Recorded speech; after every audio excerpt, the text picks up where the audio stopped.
It was just a black T-shirt, size medium, 100% cotton. On the front was a skeleton in a wetsuit crawling over the beach. He had an M16 in his hands and a knife on his belt. The skeleton was coming out of the surf, the dark waves crashing behind him. A SEAL trident was on the left breast of the T-shirt. The trident was the sole reason I got the T-shirt in the first place. I remember when it came in the mail. There was no way I could get a shirt like this from a store in the Alaskan village where I grew up. I put it on as soon as I opened it, and wore it practically every day.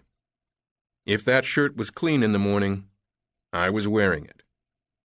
To everyone else, it was just a shirt I always wore.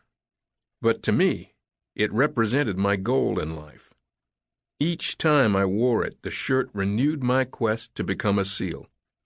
I slid the shirt into my suitcase and finished packing the rest of my clothes, including a borrowed suit and dress shoes, and headed for the airstrip.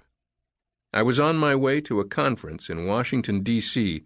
for future military members.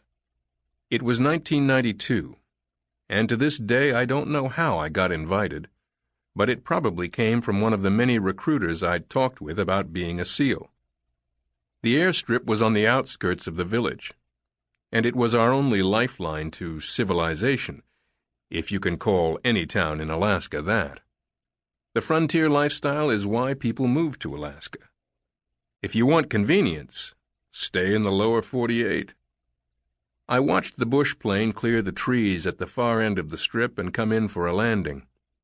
As the pilot and a newly arrived group of hunters unloaded, I hugged my parents near the small one-room building that served as the airport terminal. The trip was a first for me. It was the first time I'd left Alaska alone. It was my first trip to Washington, D.C. But of all the firsts, I was most excited that I was going to meet my first SEAL. Everyone in my village in Alaska knew I wanted to be a SEAL. It was something I talked about with my friends and dreamed about at night. I read every book I could find on the SEALs. I knew nothing of SEAL Team, copy redacted, until I read Rogue Warrior by Richard Marcinko. Demo Dick and Sharkman of the Delta were some of his nicknames. He operated in Vietnam and later started SEAL Team, copy redacted. Rogue Warrior tells the story of the creation of the unit. If you believe that book, every SEAL can bench press 500 pounds and eat glass. I wanted more than anything to prove I could too, except for maybe eating glass. At the time, I just thought it would be cool to be a SEAL. I knew the training would be hard, but I was too young to really understand how hard. I certainly didn't know all of the sacrifices I would have to make. I just wanted to be like the guys I read about, and at the time, that was enough to push me forward. I was lucky. I figured out my purpose early on. I don't think I understood it at first, but from the moment I found out about SEALs, I knew that was my goal, because of the challenge. If you asked me then to say why I wanted to join, a sense of duty would be on the list, but not at the top. At the top was a need to prove to myself I could make it through the toughest training the U.S. military had to offer. Why would I want to do something that was easy? If it were easy, everybody would do it. Looking back now, I'm not sure why I had to prove myself.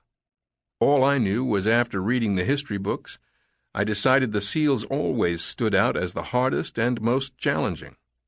I guess I figured if I was going to join the military, I might as well go big. The pilot helped me stow my suitcase, and I climbed aboard the plane. I waved to my parents from my cramped seat in the back as we taxied into position on the runway.